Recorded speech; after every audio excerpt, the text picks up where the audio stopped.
Hello,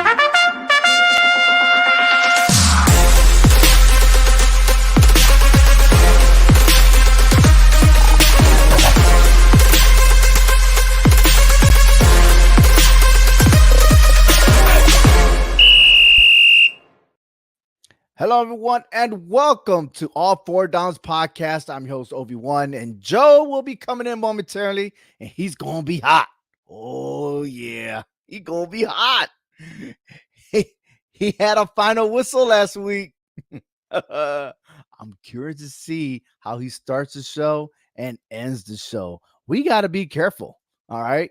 But, hey, another lovely episode. We're at week 7, and did you know that a team that loses, a number one team that loses to an unranked team, never makes it to the national championship? Now, you all know that this playoffs is 12 teams. So, without further ado, let's see how the rest of the season is going to play out. Big shout out to the VFW celebrating 125 years of their service to our veterans and their families. And of course, if you missed this episode, you can always tune in to CMG Sports Central. That's cmgsportscentral.com. And I am with Joe. How you doing, my friend? Better than Bama. Wow, we're gonna talk about that and much more, and we're gonna go with first. All right, let me go ahead and share. Alabama goes down against Vanderbilt. Vanderbilt had the lead 23-7 in the second quarter. That was the biggest lead, and then of course Alabama outscored Vanderbilt in the second half, but that wasn't enough. Vanderbilt snaps a 23-game losing streak to Alabama and their first win against a top team. They were 0-60 against top 5 teams. A lot of, hey, listen.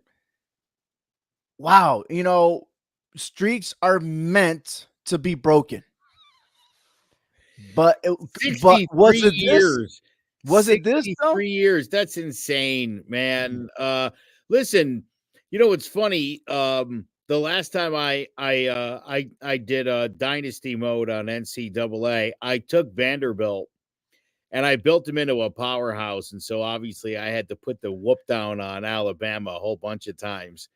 So listen, Vanderbilt's putting together a pretty good program. They're in the SEC. Obviously, Coach Saban had some things to say about how easy it was to win in Vanderbilt. And those words certainly came back to haunt him. Just a rough outing. As you said, they outscored him in the second half, but this was a too little, too late situation for Alabama, who and for Jalen Milroe, the Heisman Trophy shifts over to the kid there from Boise. Yeah, but Boise State, look, right now I still feel like it's too early to even talk about the Heisman. Everyone could bounce back. There's only one loss. I'm not going to overreact to one loss, okay? But I can't overreact to a team like Vanderbilt, which had a 2-game losing streak, okay? They lost to Georgia State 36-32.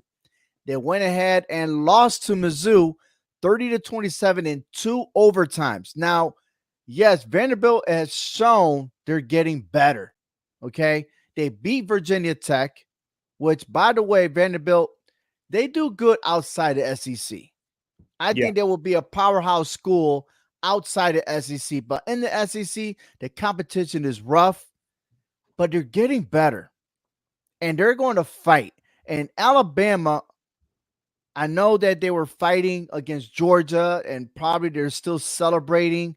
They're hung over because of the victory, which they should have blasted them, but they almost came back and won. And there you have it. Their egos probably got in the way. They were relaxed. And you could come up with so many outlines about, oh, the coach didn't have them ready. You know what? At the end of the day, the coach can only say so much to prepare their men, right? And it's the boys that got to go out there and execute. That defense sucked. Back-to-back games, they allowed the offense to score over 30 points. That's never happened with Nick Saban. Never happened. And I tell you this, only in 2021, okay, that they had 2 or more 30-point games in which they had a loss. They lost the national championship to Georgia. You remember that? Yep. Okay. They lost to Ole Miss that year. Let's take it back. Last year, they only lost 1 game. That was over 30. But every time that an opponent scored 30 or more points the following week, they shut them down. They found what happened. I guess Coach, whatever his name is, Kale DeBauer, right? Yeah. That's his name. Yeah. He didn't get that memo. The defense didn't consolidate, and that should have never happened. Giving up 40 points should have never happened. Now, there was frustrations, but who would, of course, when you lose a game, there's always going to be frustration. That should not be news. And I know that unsportsmanlike conduct and everything, that's called frustration. Yeah. They're not executing. They're not following their assignments. And that's what happens. But hey, it's another week. They'll bounce back. They will. But they're not the only team. Michigan got a new head coach. And look what happened. Yeah, I had my money on Washington this week. Also, let's go ahead and Tennessee, I also didn't think was for real. Louisville rather, they get out of the top 25. He didn't deserve to be there. That was another easy one. I did make the mistake of buying in the Missouri. That's what killed me this week. Missouri, Missouri, I already think wasn't a top 10 team going into last week. And after what happened at Texas A&M, they should be out of the top 25 completely.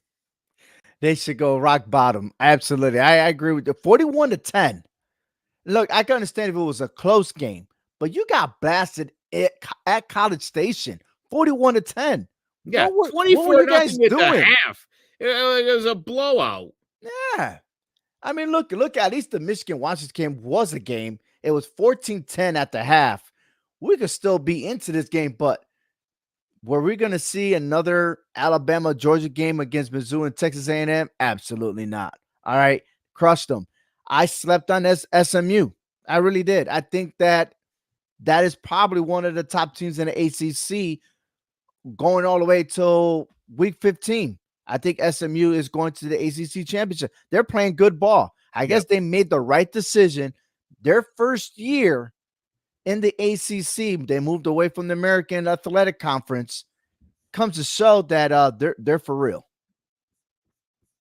Yeah, I was very impressed. A very, very exciting time for the ACC. Nice to see some new blood. And I forget, somebody during the week, Ovi, was like, yeah, man, they're like, SMU is for real. And I don't like Louisville, generally speaking. And so that was an easy one to throw some SMU money up in there. I'm telling you, dude, I fell for it like a sucker. I'm like, you know what? Maybe Missouri will win on the road. And of course, Missouri's always overrated. You know what's going to happen too? They're gonna finish 9-4 like they normally do, and will somehow stay in the top 25 the whole time. Yeah, I don't like that idea, and that's why they developed a committee, college football committee. That's why I don't take AP polls or the coaches polls seriously. That's why I generated my own. And even sometimes I question myself, like, why did I put them? Last week I put Notre Dame. I was like, damn, Joe had a point. You lose to Northern Illinois, but then Northern Illinois lose the following week, and it's like, here we go. But let's talk about some updated other news that's going on, because this is lose-lose, and the other side is a win-win. Georgia wide receiver Kobe Young was arrested this week for battery and assault charges. He was slapping the hell out of a pregnant girlfriend or something like that, and that doesn't look good for Georgia Bulldogs. Especially, it just seems like there's always an arrest going on with that team. If they're speeding, they're over the limit, they're underage drinking, there's always something going on, and it's sad because maybe we need to go on smart and be like, you're not being so smart in disciplining your team because it just shows me you only care about wins and everything else last. Correct me if I'm wrong. Listen, I know that's your team, but they do have a pretty good history of players being arrested in the Kirby Smart era. At least no one died here. I guess that's the Oh, silver lining in this. But mhm. yeah, maybe tighten that program up. And yeah, this is just another black eye on Georgia. And on the good news, on a good note, college athletes moved one significant step closer on Monday to a future in which they can be paid directly by their schools. The judge granted preliminary approval to the terms of an industry changing antitrust settlement Monday morning, accepting a series of changes made by attorneys representing all Division One athletes, the NCAA, and its Power Five conferences. That is amazing and a tremendous step forward for players to get paid. What's your reaction to that news? Well, I'll launch into this before the show is over, but this is going to change. Listen, if you think the guys at Georgia are already out of control, wait till they start getting paid. This is I going to will be be smart on the way they're getting paid. Okay. I will be smart. What if, Joe, and I hold on for a second because we need to do a close up on this. Listen, let's put some common sense into this. You're going to a yep. college where you're supposed to earn scholarships. What if there isn't a scholarship anymore? There's a pros and cons to everything that they do. Okay. Right. Maybe I'm wrong. Maybe I'm overreacting. I don't know better. But if I am going to get paid 20, $50,000 or whatever case may be, right? If I'm earning money from the school, why do I need to give you a scholarship if I'm going to pay you? Yeah. I agree with that. You're getting paid at your job. You're not really a student so much. Now, is school important then? No. It it's like there's got to be something like we can't discipline them if we're paying them. You can't go by, well, if we pay you, you got to have good grades and everything else. Is there accommodation and everything? Like, I know it's preliminary, Yeah. but that's a thought process right now. It's like, whoa, I was giving you all this money for school to get your degree, your bachelor's, your master, whatever it is that you're going for. But now we're going to pay you. Is school that important? Or is college football now becoming its own professional league? Well, yeah, listen, there's so many weird rules with the NCAA. One of them being that student athletes can't have jobs, so you can't even go out and earn money, which I've always thought was, sort of counterintuitive. How are these kids supposed to make a living? But let's be honest, has school ever really been important to these guys? I think you got to look at places like Bama and USC and Georgia and Ohio State and Penn State. These are Iowa. I would say, talking about linemen, these are programs that churn out many, many professionals. I throw Miami in there, throw Florida in there, throw Michigan in there. And I think if you look over my lifetime, Ovi, you and I, obviously, you and I are about the same age. Those have been the schools that have had academic issues, that have had arrests. And there's a lot going on with those programs and the boosters. And it's been going on as long as we've been alive and watching college football. Key And word things you have said was gotten worse. boosters. And you know Yep. what? Mhm. Look at the parallel in the NFL. Again, within our lifetime, Ovi, where these guys went from making a decent living to becoming multimillionaires. And you saw the rise of the diva player. You saw guys like Terrell Owens and Chad Ochocinco. And so, listen, I think when you start paying people and it's their job, it becomes a lot more difficult. You're not coaching young men anymore. You're coaching young professionals. And I think there's going to be an adverse reaction. Nick Saban already hated all this. Part of the reason why, at least what he claims, is the reason why he walked away from football. I don't know. I don't see a whole lot of positives in this. That said, and at the end of the show, I'll launch more into this, but this is a multi-billion-dollar industry, again, Ovi, that doesn't allow these kids to get a job at McDonald's during this, and I've never understood that. Like, what are they supposed to do for money? What are they supposed to do to get by day to day, week to week? And I hear stories about non-athletes, right? Non-athletes, they're able to get a job, but if not I these am guys. paying you, why would I I'm paying for your room and board? They don't even do that in the NFL. And that's going to cause a problem.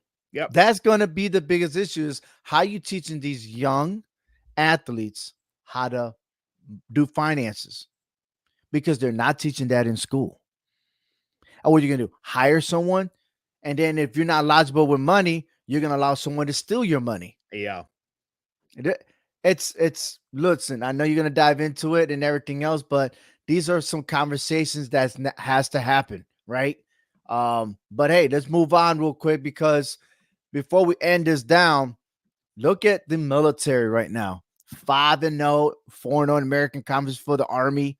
5-0 Navy defeated Air Force 34-7 last Saturday. That moves forward for the next meet, which is Air Force at Army, November 2nd. The predictability is that Army will go ahead and defeat Air Force, and the winner between Navy and Army will get the Commander-in-Chief's trophy.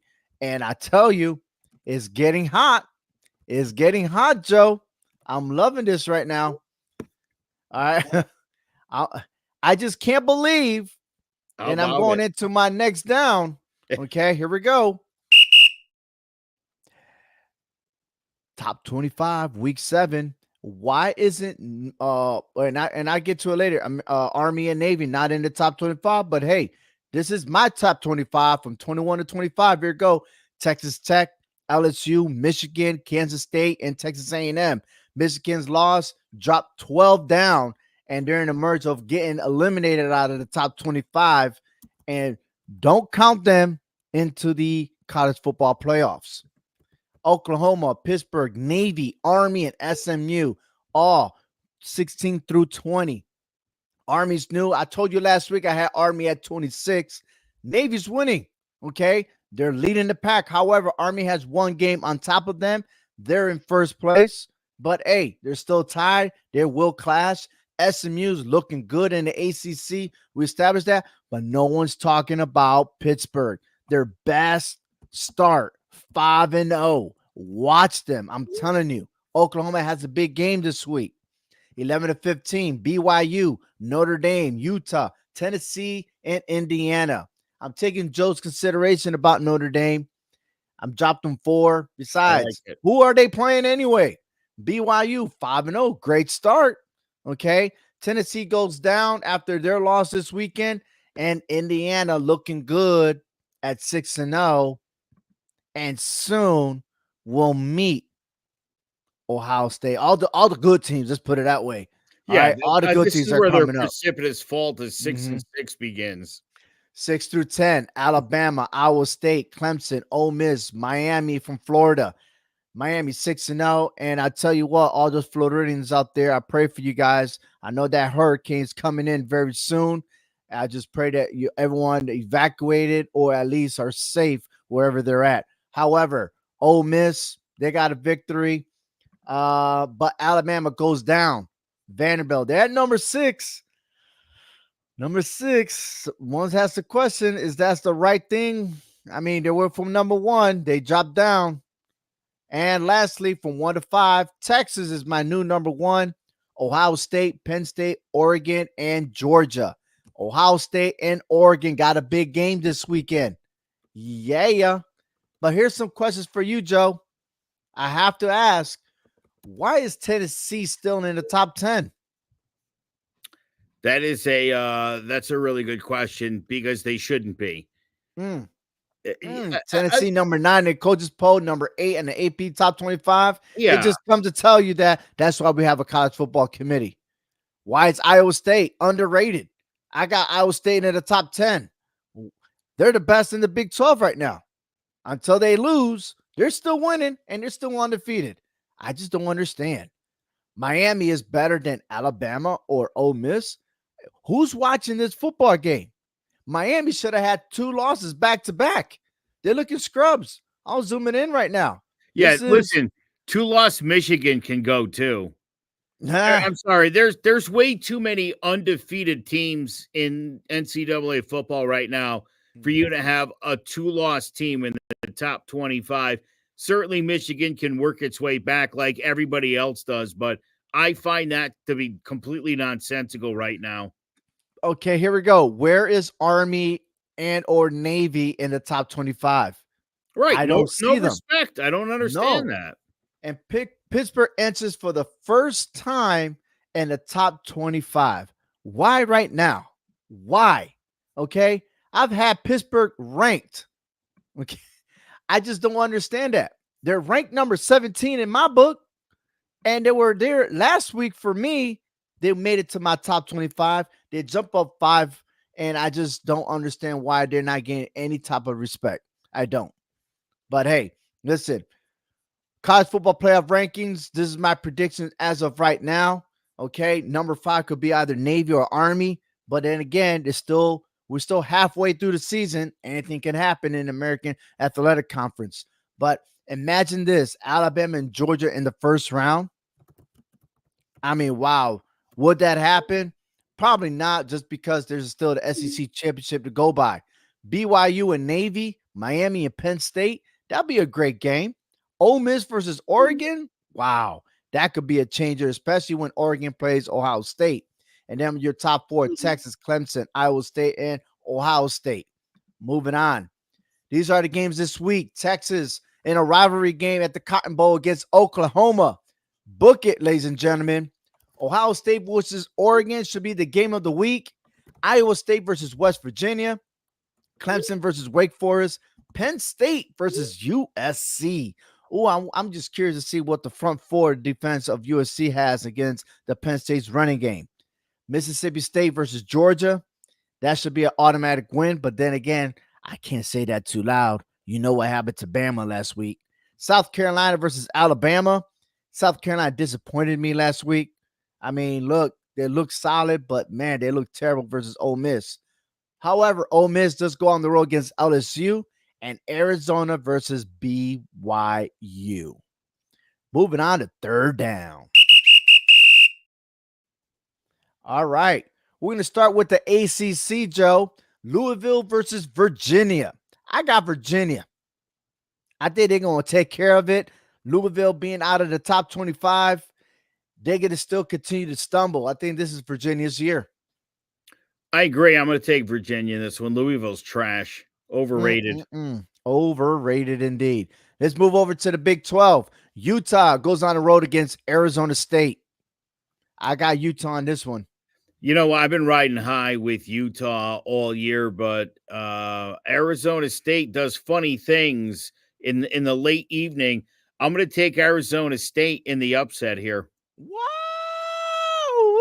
I like that. All right. Yeah. Kansas State versus Colorado. I'm taking Kansas State. I did take Colorado last week. No, actually, I went against Colorado. I'm 0 for 2 when I'm going against Colorado. As you can see, they're 2-0 in the Big 12.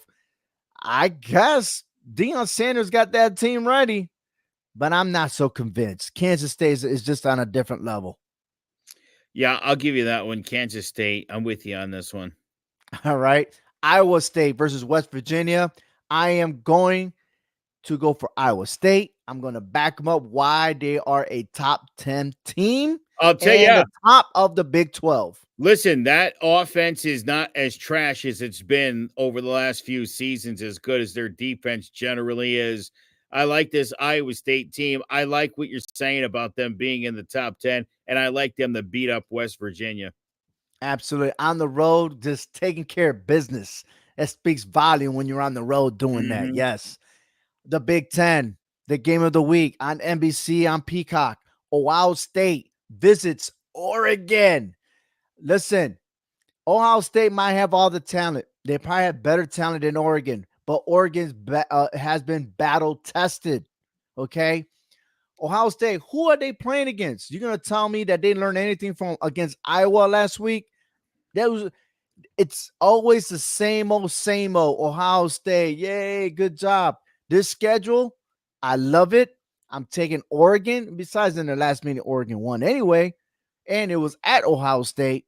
I love Oregon. They're gonna take care of business. 6-0. Book it. Ohio State is going to beat Oregon. Okay, that's it. It's not going to be close come the fourth quarter. It's going to be close through 3, and Ohio State's going to pull away and win by 2 touchdowns. Okay, if that's what you think Howard is going to be the MVP of this game. Will Howard, he's always struggled against Oregon, but maybe being with Ohio State, it might be a great thing. I don't believe it. I got to see it to believe it. And this guy is always, listen, every week he's been throwing interceptions. You can't do that against Oregon. You got to play a clean game. Yeah. Don't turn over the ball. Oregon got this. I feel like the crowd's going to be in it. Oregon in big games doesn't do great. Okay. All right. I love it. I love it. Okay. I don't like Ohio State at all. I'm not an Ohio State guy at all, but you're talking about Oregon that's already defeated Boise State. They took care of Michigan State last week, 31-10. Yeah, I can't say the same for Ohio State. I mean, they only played Iowa, and then again, who is Iowa? But I'm trying to persuade you not to pick Ohio State, but no, I'm not. I'm failing. I'm failing. All right. Another great game, the All-State Red River rivalry, Texas and Oklahoma, neutral site at the Cotton Bowl in Dallas, Texas. I love this game, but there's a pattern that's going on in the college football era, and it is that if you're number one, you're going down. Can we go back to back? Yeah. Oklahoma upsets Texas, because it's that time of the year, and yours is going to start this Saturday. Ovi, you know how I feel about Texas and about Oklahoma for that matter. If Oklahoma was the undefeated team and Texas was the one loss, I'd make the opposite pick here. Texas is bound for a loss. I think Oklahoma is good enough to beat Texas, and then they'll lose 2 or 3 more games the rest of the way, because that's how Oklahoma does it. They win the one you don't think they're going to win. They win that big upset, and then they end up blowing a couple down the – you'll see. I'll take an Oklahoma here in the upset, though. Oh, all right. I thought I was going against you, but no, I got you. I know they got a sophomore quarterback who's less experienced than Ewers, and we know about Manning, the backup quarterback. I understand. Ovi, there's no reason for Oklahoma to win this other than they're going to win it. In Texas. That's it. That's just how it is. This rivalry is stupid. I'm glad it's still going, and it always has weird stuff happen. Oklahoma wins. Oklahoma did win last year in the Red River rivalry, so let's see if they could do it again. Ole Miss visits LSU. Now, in the last few years, the home team has always won, and I think the pattern is going to continue. LSU will beat Ole Miss. Yeah, I'm going to disagree with you here. I'm going to say Ole Miss in a tight game, low scoring. I think it's going to be quite the battle. I think Ole Miss prevails at LSU, who I still think's a trash program. Well, these two head coaches, you think they're both trash. I mean, Brian Kelly and Lane Kiffin. But Lane Kiffin's a different kind of trash. We're recycling, ladies and gentlemen. We're recycling. He's highfalutin trash. Brian Kelly is like low-class trash. Oh, man. A loser of this game, do you think they'll be on the hot seat? I think they both would like to be on the hot seat, to be honest. Lane Kiffin goes to Florida. Yeah. Brian Kelly gets the boot and just works at ESPN. I was How just gonna about that? say, yeah. Yep. Sports Center, buddy. Maybe College Game Day, maybe. Oh man. It is time for the final whistle. And as always, I just want to add my 5 cents in before I give it to Joe. Let's not overreact. One loss does not eliminate you from the college football playoffs, especially if you're in the powerhouse. That's a guarantee. Okay. We all know that Nick Saban retired. And for Alabama, well, it is what it is. Streaks are meant to be broken, right? Yeah. But not against Vanderbilt. Hell no.